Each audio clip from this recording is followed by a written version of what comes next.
Sometimes it's not that you forgot the twist, but that you were supposed to. You're not meant to know what really happened, and you're not supposed to know what is really going on here. All of it is better if you don't ask questions, but if you must know, the truth may be too much for you to handle. Because the truth might just be that this is the greatest twist in all of horror and is only found out here beyond the Aquila Rift. And for this, we're not only looking at the Love, Death Plus Robots adaptation, but also the original story by Alistair Reynolds. And if you have not read the original story, I highly recommend it, because this is the kind of story that you can experience again and again and again with Audible. And when you sign up using my link down below, you not only get the book for free, but even if you decide to cancel your membership, you get to keep the book forever. Or if you prefer to read it for yourself, you can use my other link in the description to get your first month free on Kindle and read the book over there.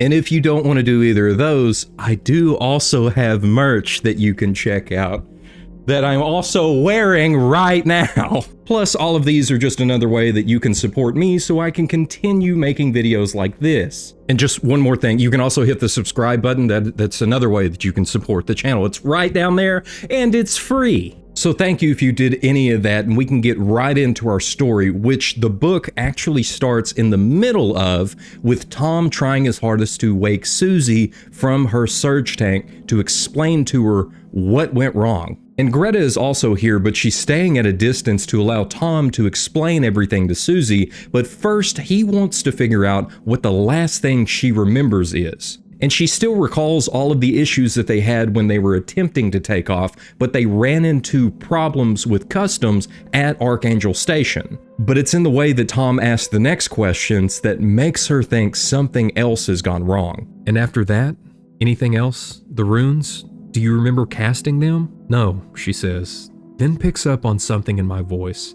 The fact that I might not be telling her the truth or telling her all that she needs to know.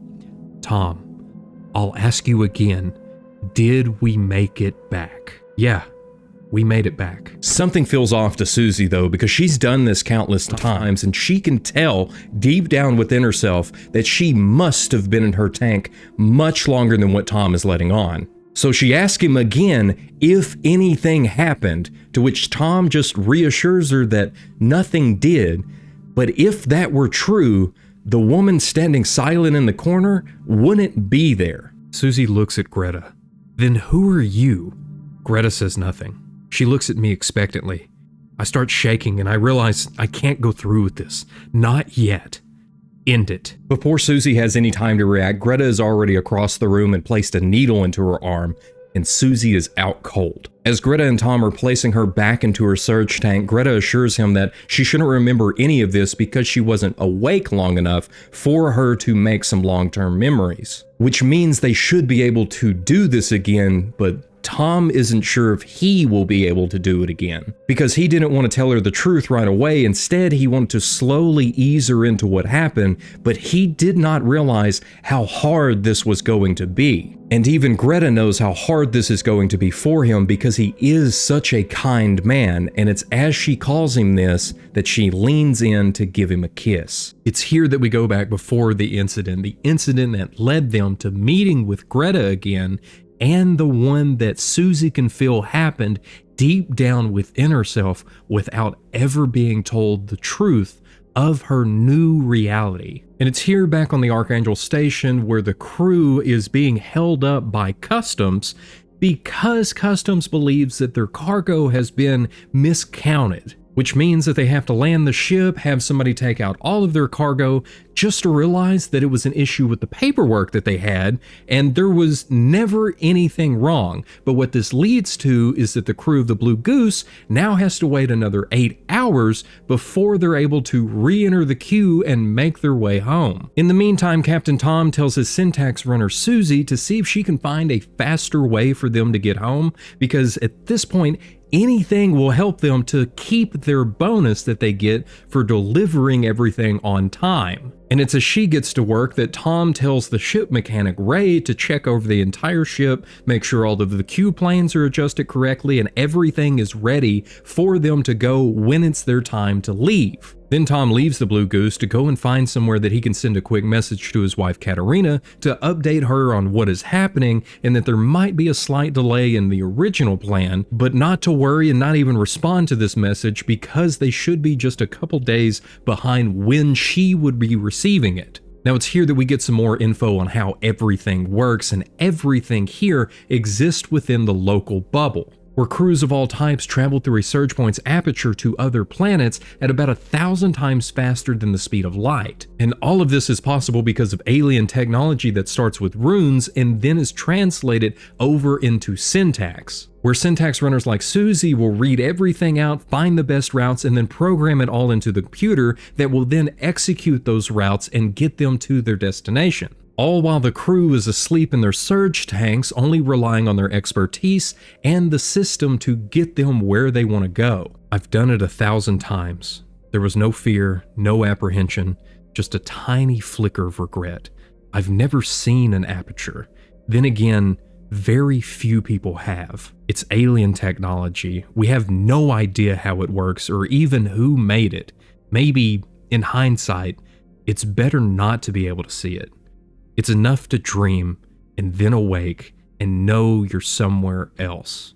There are 400 worlds within the bubble and each one has around 12 ports, but the farthest from them all is the Aquila Rift. No one ever travels beyond it, and even to get to it from the center of the bubble would take about a year. And as Tom's making his way back to the ship, we find out that he's only ever been out there one time, and that was only to the near side of the rift. And he considers that plenty far enough for him and counts himself lucky that his work has never required him to have to constantly go out there to it. But it's before he even has time to make it all the way back to the Blue Goose that Ray is there to greet him. "You finished checking those planes?" I asked.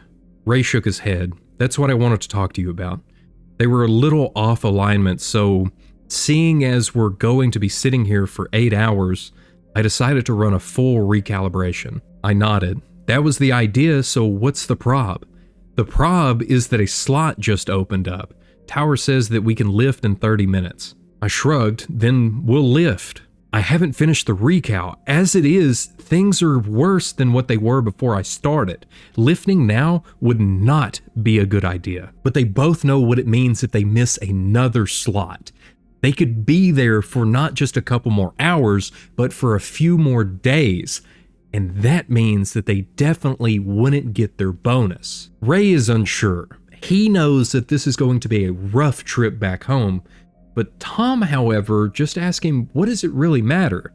After all, they're all going to be asleep in their surge tanks. So with the captain's call, they all load back up on the ship and get ready to set off in the next half hour. And it's here that the episode picks up with Tom, Ray, and Susie finalizing everything before they take off through the surge point. With only a few more ships left in front of them in the queue, Ray is the first one to get into his custom-painted surge tank to make sure that he is asleep before this trip ever starts. And though Tom isn't an expert in Q planes and jibs like Ray is, from what he can tell, everything looks good. But what's even better is that Susie found an even faster way for them to get back home than what she had originally planned, which means that they should make it home in time to actually get their bonus. So with all of her stuff ready to go, she is the next one to get into her custom painted tank. And hers looks even better than what Ray's does because she spent an entire week's pay to get it all done, even though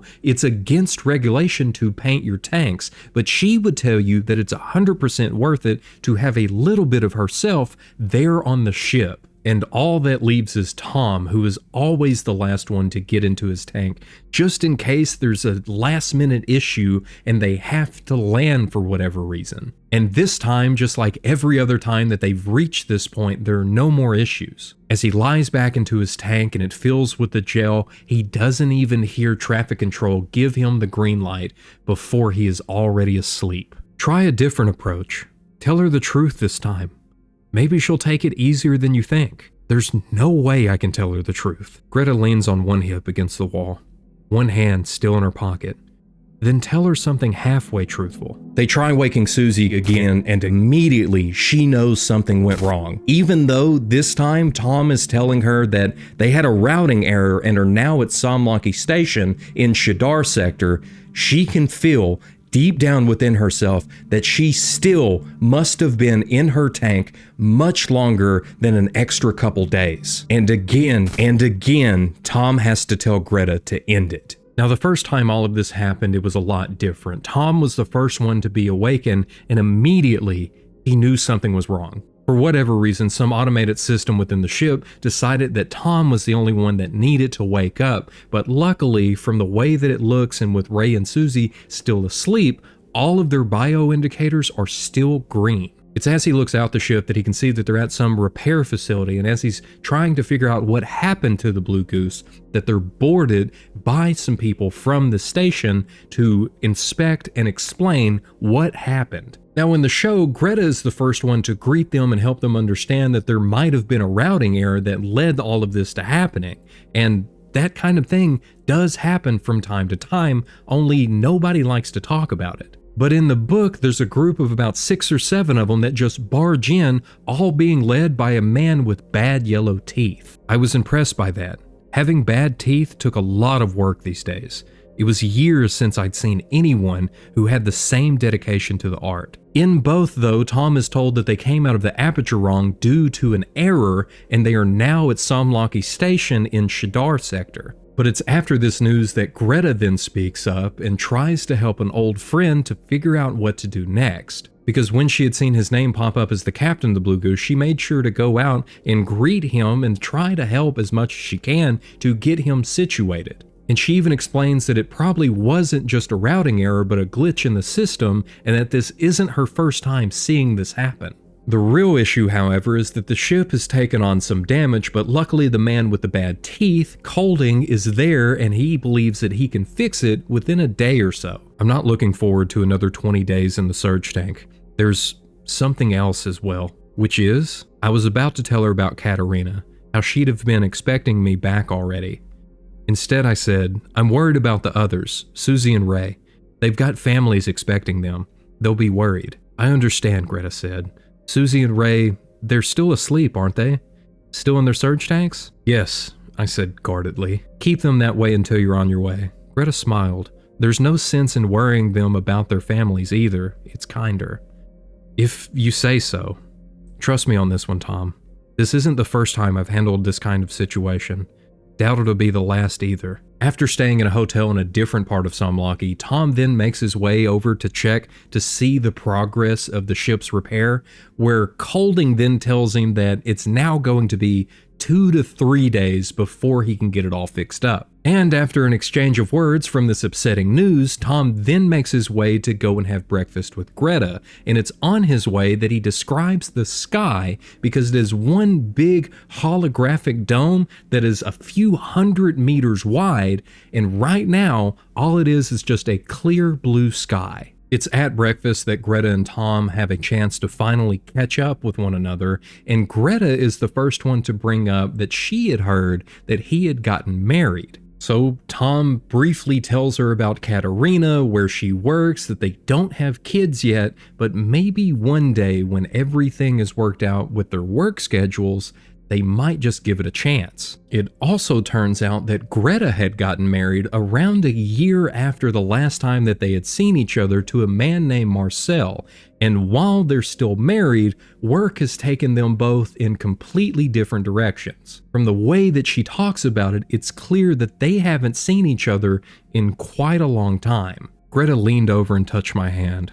Her fingernails were midnight black with a blue sheen. Look, this is really presumptuous of me. It's one thing to meet up for breakfast. It would have been rude not to. But how would you like to meet again later? It's really nice to eat here in the evening. They turn the lights down. The view of the dome is really something. I looked up into the endless holographic sky. I thought it was faked. Oh, it is, she said. But don't let that spoil it for you. So Tom agrees to meet her later that evening, and then he goes to find a booth to update Katerina on everything that has happened. everything except for Greta. And it's here again that we get another brief instance from later in the story of Tom trying to wake Susie, but this time he does tell her the whole truth. Tell me how far, Tom. Farther than I'd like. How far? Beyond the bubble? Beyond the bubble. Yes. Her voice grows small and childlike. Tell me, Tom. Are we beyond the rift? Yes, I say. We're beyond the rift. Susie screams, knitting her face into a mask of anger and denial. My hand is cold around the hypodermic. I consider using it. We pick back up the evening that Tom is to have dinner with Greta, but before he does, he wants to stop by to ask Colding how the ship repair is coming. But this time, Colding tells him that it's now going to be between 5 and 6 days before he has it all ready to go. And instead of saying anything at all, Tom just shrugs and makes his way to the restaurant. It's just Tom, Greta, and the glass mannequins that do all of the waiting here in the restaurant this evening. Not only does Tom like the view of the sky, but he also likes the way that Greta looks tonight. Greta was right about the sky here at night. It's unlike anything that Tom has ever seen in his life. I found myself grasping the side of the table, as if to prevent myself from falling into the infinite depths of the view. Yes, it has that effect on people, Greta said. It's beautiful. Do you mean beautiful or terrifying? I realized I wasn't sure. It's big, was all I could offer. Of course, it's fate, Greta said, her voice soft now that she was leaning closer. All of this has Tom feeling off about everything, and Greta can tell that it's a lot more than just the news that he received from Colding, and after a bit of prying, Tom finally relents and explains the odd feeling that he had coming out of his tank, as though he had been in there much longer than what he had been told. So then he just asks her if there's any reason for her to lie about what really happened, but Greta takes offense at this question, causing him to immediately begin backpedaling his question. She understands, though, because these things don't happen very often, as she leans across the table and takes his hand in an attempt to try to calm him. And it's here that he also explains his feelings about the crew. It was one thing to just let them sleep an extra day, but now it might be a whole extra week that they're going to be in there, and he's not certain about just leaving them there. Being ever closer, Greta tells him that it's his crew and it is 100% up to him if he wants to wake them or not. But right now, he needs to let all of that go and not let it spoil their evening. I looked up at the starscape. It was heightened with a mad shimmering intricacy of a Van Gogh nightscape. It made one feel drunk and ecstatic just to look at it. What could possibly spoil it? Now, what happens next in the episode is one thing, but what happens in the book is that we fully get Tom's thoughts and his questions about the mistake that he just made by sleeping with Greta. Why had he done this? Was it all her fault? Of course not. He knows that he is 100% to blame for this. But then again, he was alone, far from home, and in an emotionally fragile state, and she also knew all of this. After all, she had softened him up with a romantic meal and evening and then exploited him because her own marriage is falling apart. But if that were true, it still doesn't answer the question of why he never mentioned Greta in his message to his wife. And we don't have to speculate on his reasoning because he knows why. He knew that this was a possibility, and if he's being completely honest with himself, he secretly hoped for it. And I understand why all of this was left out of the adaptation, because this is a lot of extra stuff to cram down into a 15-minute episode. But it adds so much more to his character by adding this entire extra layer of conflict that Tom now has to deal with, which is why I like him so much more in the book. And while there are quite a few differences between the book and the show, the next scene does start off the same way between both, with Greta admitting to Tom that she needs to tell him the truth. Needs to know the truth. What? I asked. I lied. Colding lied. We all lied. I was too drowsy for words to have much more than a vaguely troubling effect.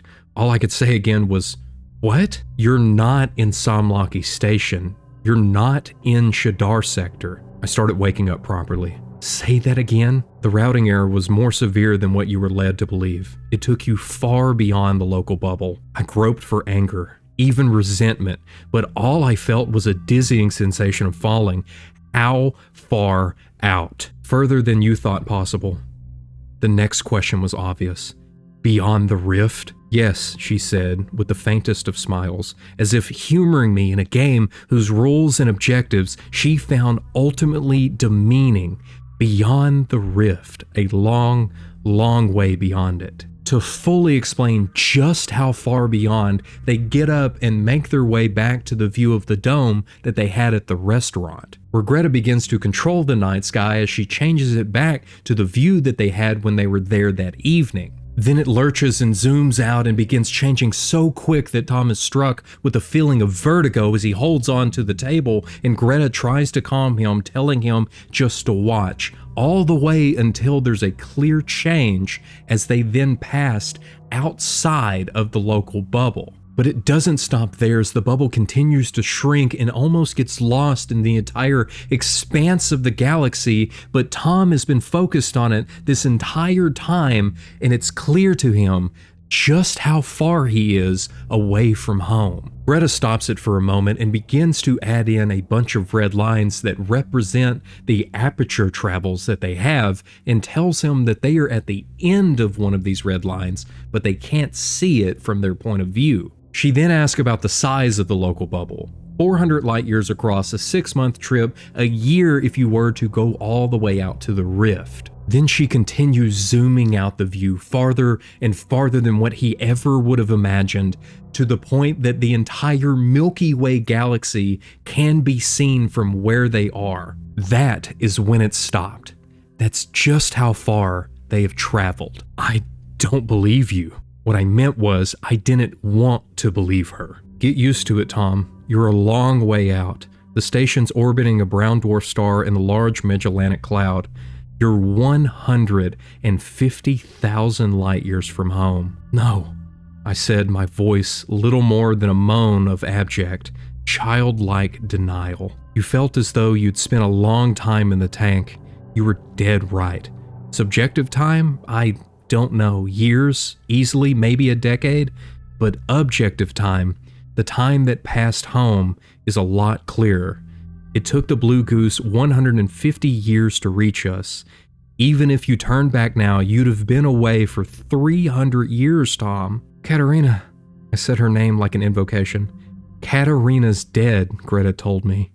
She's already been dead a century. The show is really good, but this is great. And this reveal doesn't stop here, as Tom is now spiraling, trying his hardest to come to grips with this insane news that he now just has to live with. But Greta knows that he can handle it, that he has the emotional strength to continue on existing here at this station far beyond the rift. The part that he doesn't understand, though, is why she waited so long to tell him the truth. And it's because she at first wasn't sure if he could take it. In his anger at her, he says that she waited until after she knew that he was married, but then she corrects him. She waited until after they slept together because then she knew that Katerina must not have meant that much to him. He lashes out. He wants to strike out against her, but then he begins to question himself because he hates hearing this truth, and he knows that what she just said is the truth of his real feelings. After a moment where he can calm himself back down, he begins to question her about the other people that have ended up here. And it turns out that Greta and her crew were the first ones here, and luckily, everything that they had on their ship was enough to set up a self-sustaining station here far beyond the rift.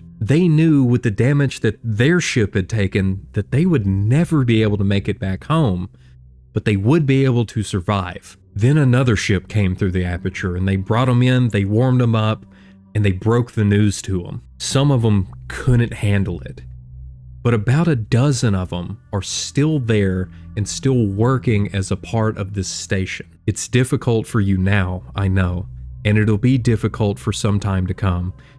but it can help to have someone else to care about. It can smooth the transition. Like who? I asked. Like one of your other crew members.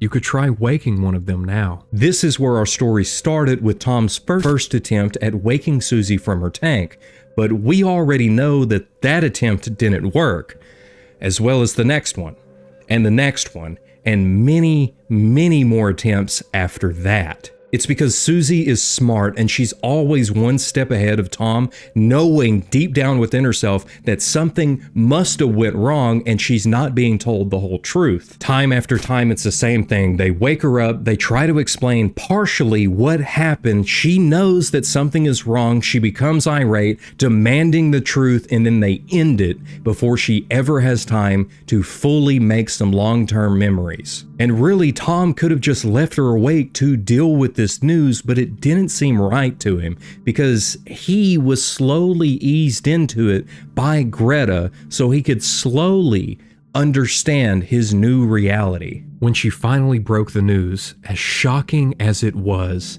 it didn't shatter me. I'd already been primed for it.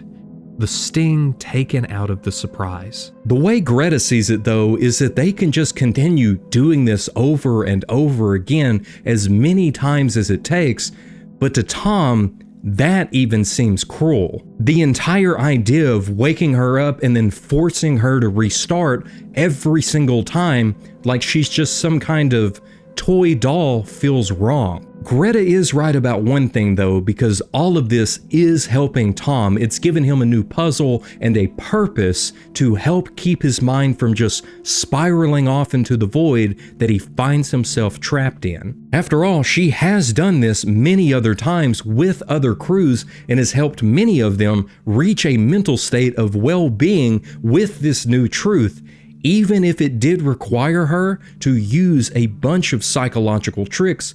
She did still get them there. In the show, it's Susie's words after being awakened and her lashing out against Greta that causes the change in Tom. But in the book, it's all of the other people in the station. After more and more failed attempts with Susie, the difference begins to sink in for Tom. There seem to be more people around in the corridors, in the restaurant at night, all over. They all gave him a vague sense of familiarity. Their stories were the same as his. Everything that they had, it might have been new, but it still seemed so similar to his own experiences. Then it clicked.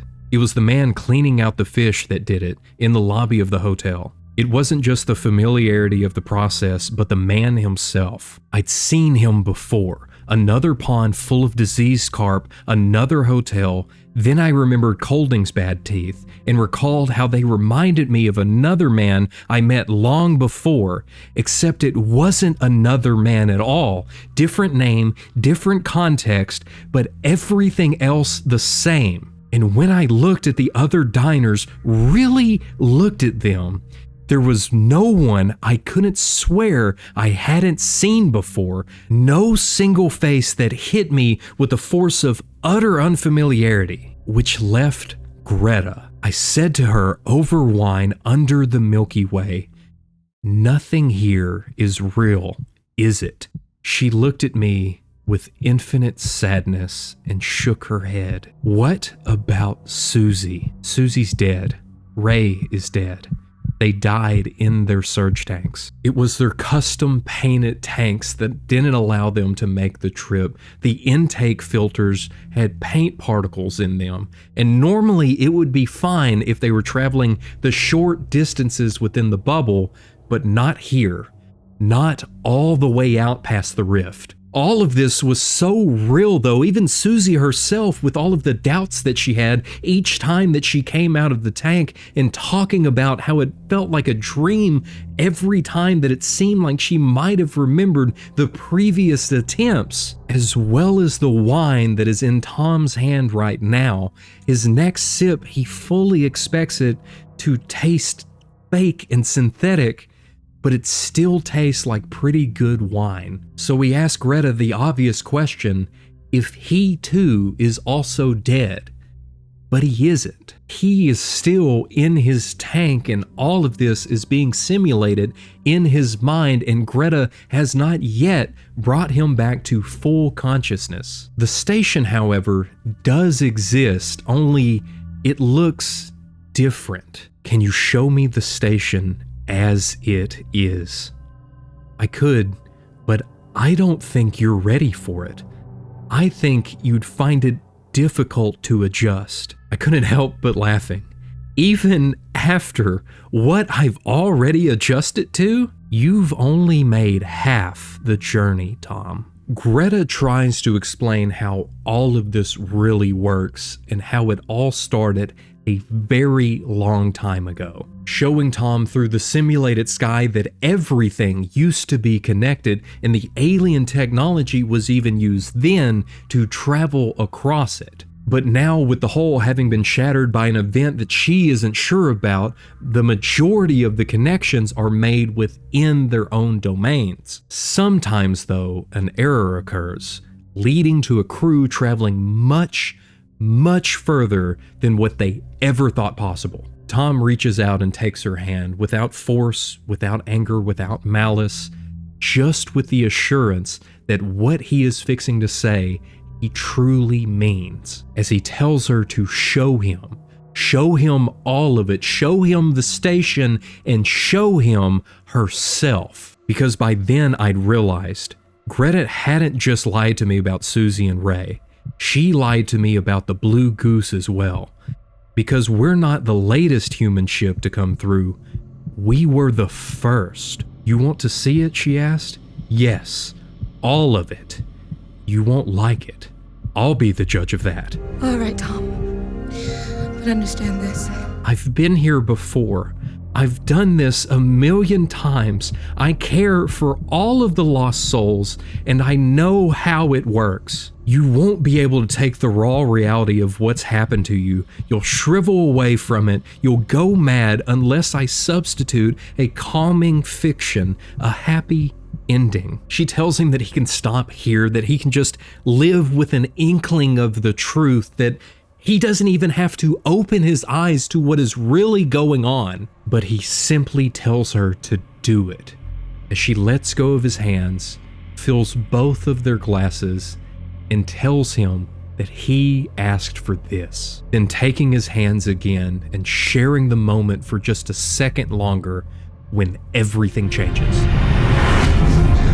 Tom wakes up from his tank being greeted with the horrifying reality of where he has been all of this time, trapped within an alien hive, along with a ton of other ships that must have also had routing errors. We not only see just how emaciated his body is, but we can also see Ray and Susie not far off, still trapped in their surge tanks, and clearly Ray has been there for a long time and Susie has been there for a while. He then hears Greta calling for him from one of the nearby tunnels, and he turns and sees this terrifying form of some spider alien creature coming towards him. And Greta was right, he cannot handle it. As he sees Greta, he begins screaming, losing his mind as everything around him and his mind begins to collapse, and Greta then puts him back into the simulation. Now that's how the show handles this reveal, but in the book, it's a little different, because Tom had realized just a moment ago that they were the first humans to ever end up here. But Greta just said that she's been through this millions of times. She's just never been through this with humans before. And looking around within this hive that Tom is trapped in, he can see many of these other creatures that are so hard for him to describe. All of them travel and move in very different ways, but many of them are just like him. At one point they must have ended up here, some of them still being trapped within the simulation that Greta is presenting them with a few of them having become her helpers and now fully accepted where they are and what they have to do to help. And somewhere distant, somewhere near the heart of the rock, in a matriarchal chamber all of its own, something drummed out messages to its companions and helpers, stiffly articulated, antler-like forelimbs beating against stretched tympana of finely veined skin. Something that had been waiting here for eternities.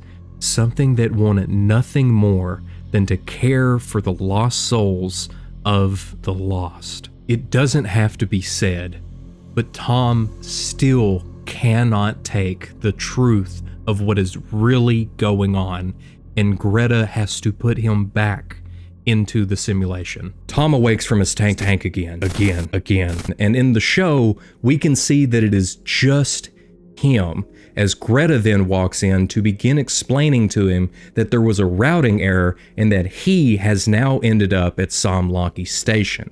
And it's in his confusion of being so far off course that she then says the same thing that he said the first time this happened, that at least there is now a friendly face here. As they begin talking about the routing error that happened, we then see the station from a distance, both as it is to Tom and as it is in reality. In the book, however, Tom is pulled from his tank by Susie and his wife Katerina. It's Susie that explains that there was a routing error, they took some damage, they woke her first, but everything's okay because they at least all made it in one piece. At first, though, it is really hard for him to catch his breath, and he struggles so much until the moment finally passes, and he admits to them that it feels like he's been in his tank for a very long time, but surely that's just because of the delay. What kind of delay? 40 days. Sorry, Tom.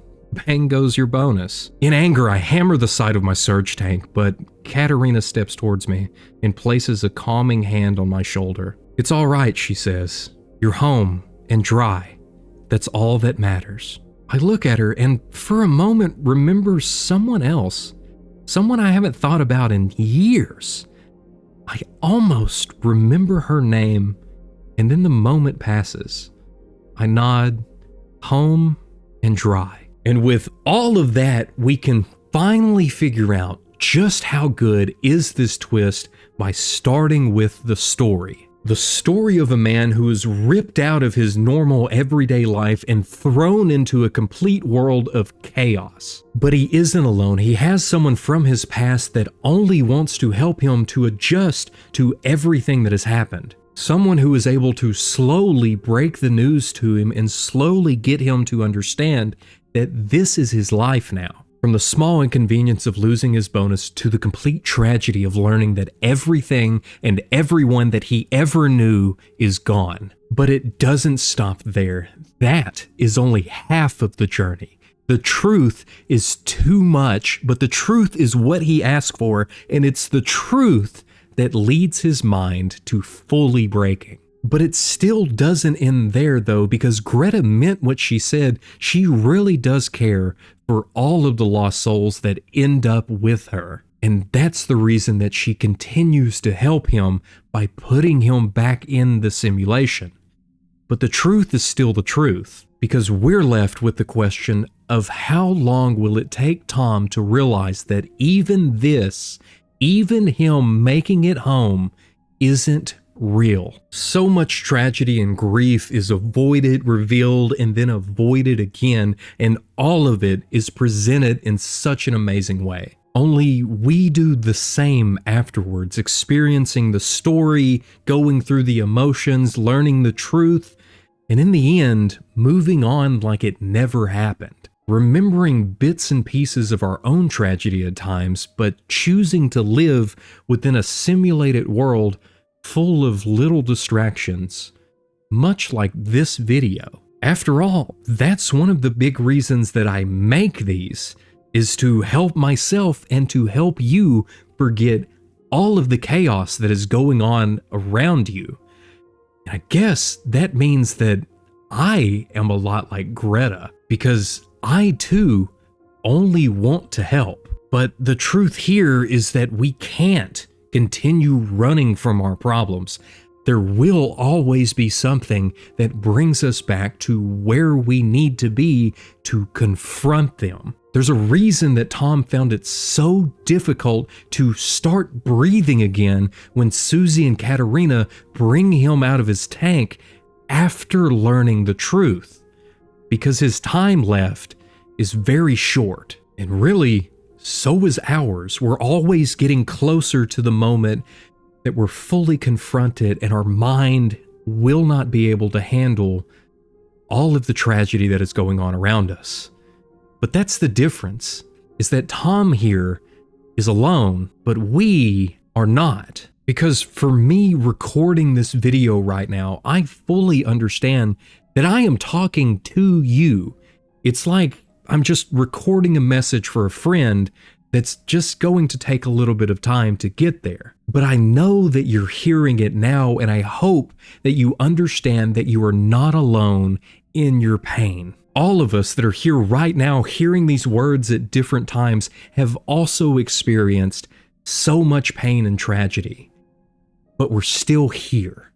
And that's something to hold on to, because it is worth continuing on through that tragedy. That's the reason that I love this story so much, and it's one of the best that I've covered on the channel. Anything that has a really good surface layer explanation, but then makes us to start asking some deeper questions about ourselves, is for me what makes a really good story. And it's the twist here that really brings all of it together after building up to it so perfectly and being revealed in such an amazing way, causing us to again have another twist that serves the story perfectly.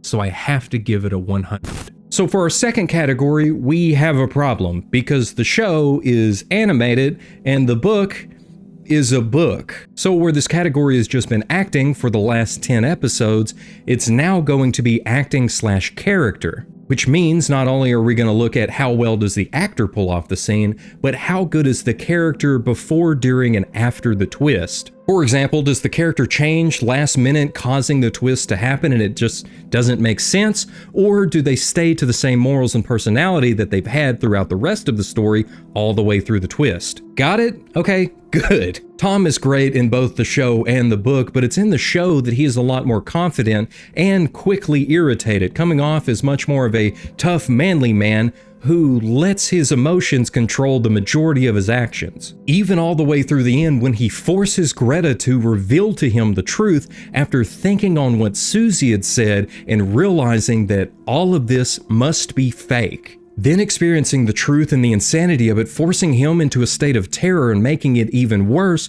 when Greta does reveal herself, causing him to begin screaming uncontrollably until she puts him back into the simulation. Then we have Tom in the book, who is a much more complex character, from the confidence that he has in his crew, to the doubts that he has about himself, and to all of the internal struggles that he has about Katerina, as well as each truth that is revealed by Greta. And it's so neat to see him go from being almost scared to even tell Greta that he thinks she might be lying about what happened, and then immediately backtracking because she gets offended by his doubts, to later with him being more upfront with his irritation towards Greta after she does reveal that they did lie to him, but again he stops himself because of what he just did.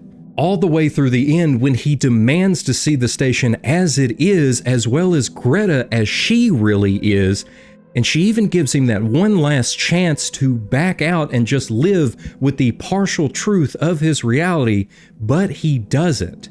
Because he has grown throughout the entire story, and he tells her simply to do it, to show him the truth. Both of them end up saying much more than what they can handle, and the whole thing has to be shut down and restarted, just like what he was doing the entire time to Susie. Both being done so well, and since I don't want to separate the adaptation from the amazing story that it's based on, I would even say that Tom is a perfect character through the twist. So again, it's getting a 100. And for our third category, we have predictability, which is how good and surprising is the twist on the first time, and then how much better does it get with the small details when you go back and watch it time and time again. And oh wow, this is the kind of thing that I really like. And I'm telling you now, I am going to miss some of the details from the story because there is so many little things that are set up throughout it that come back during the reveal. And even in the show, there were things that I missed so many times. It wasn't until I was doing research for this video that I learned about Greta when she first walks in to meet Tom at the bar that we can see her real form through one of the glass bottles. But then there is another moment that I did pick up on with Susie when she's pulled from her tank as she's trying to tell Tom that that is not Greta. She doesn't know what that is. Not who, but what. It's as though she can almost see through the simulation in this moment. Of course, all of this isn't real and she's being simulated for Tom, but all of these doubts lets him think that Susie is real because this is how she really would act. But I did find a theory that I thought was really neat when I was doing research, but I'm going to come back to it in the last category. Because for now, there's another clue that I never noticed, which is when Tom finds out that none of this is real, we see Greta get up and walk, but her shadow is of the real version of her. It's all just so cool. The show is so good, and in the book, it's even better. Like how in the very beginning, Ray and Susie's surge tanks are described to us, and we're told that they have these custom painted tanks that are against regulation and are the reason that they don't make the trip. Then to Ray recalibrating the Q panels and then them not being ready for takeoff, setting up that something could go wrong, and then something does go wrong. We also have much bigger details that are brought up during the reveal, like Colding's teeth or all of the people that Tom seems to recognize. There's also the glass mannequins that are the servers in the restaurant. These were popular like 20 years ago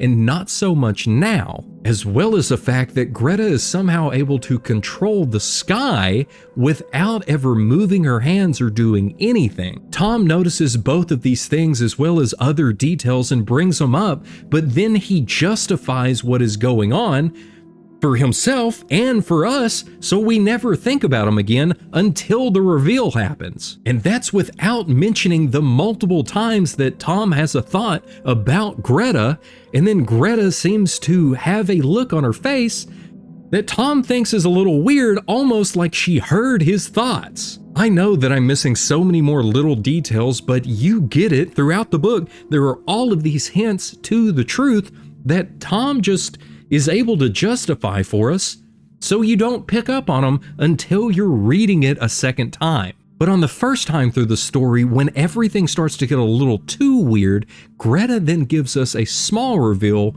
to the partial truth, starting with them actually being beyond the rift, and then that none of this is real, and then that the truth of what is happening and what has happened is so much more complex than what can even be comprehended. It's truly incredible, and I would even say that it's perfect.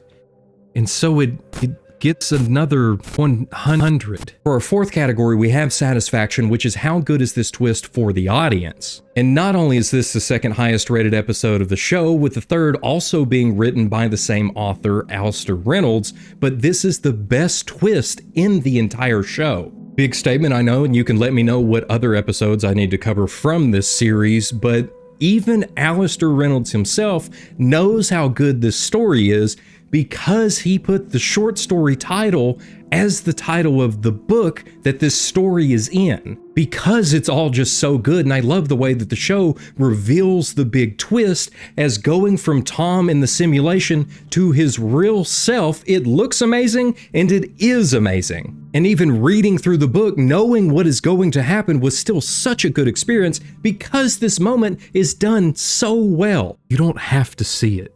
You can stop now where you are with an idea of the truth, an inkling, but you don't have to open your eyes.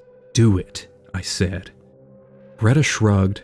She poured herself another measure of wine and then made sure my own glass was charged. You asked for it, she said. We were still holding hands, two lovers sharing an intimacy.